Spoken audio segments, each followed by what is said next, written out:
Ningizimu Afrika, Mzansi, sanibonani, ngikubingelele kuphi nakuphi la enibukele khona. Makuthi-ke usuku lakho lokuqala uyithola-ke uhlangana nalo mbukiso, ngicela ungalenzi iphutha kusekhala, subscribe kwi-channel, ulike ividiyo ebese-ke uciphiza i-notification bell. Wenzelani na? Wenzela ukuthi-ke ngaso sonke isikhathi-ke mangiphosta ividiyo kule channel wena-ke bese-ke uthola i-notification, then uyobe usuyangena kwividiyo ngokushesha uyayibuka. Zikwi-Trend TV senza isiqiniseko-ke sokuthi-ke sikulethela-ke lolo daba olusuke lutrenda ngalolo suku. Ingane zakwethu, lo mfanekiso eniwubona-ke esithombeni, noma ngithe ukuvala nje ngenzela imithetho yaka-YouTube angivumeli ukufaka into enyantisa igazi niyongixolela ey'ngane zakwethu. Kahle kahle-ke lo mfanekiso ekuthiwa-ke usisi lona ubelinde isoka lakhe elaphana-ke endaweni-ke yasothongathi. Ngesikhathi-ke lona isoka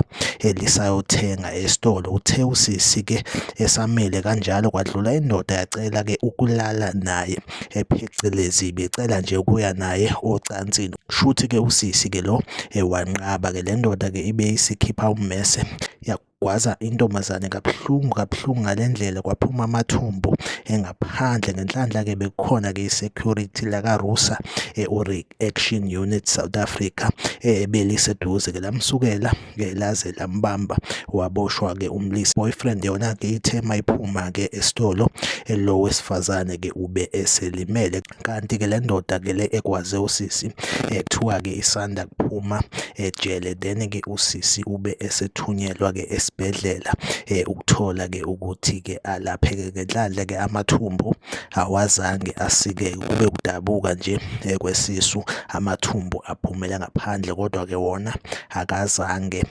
impela-ke alimale noma-ke asikeke. Like ividiyo, usubscribe kwi-channel, mina nawe ngizohlezi ngikhona ngakulethela-ke indaba etrendayo usuku nosuku la kwi-Trend TV. Make sure ukuthi-ke uyasubscribe kwi-channel if ungasubscribile. Bafethu, asiphinde sihlangabezane kwividiyo elandelayo.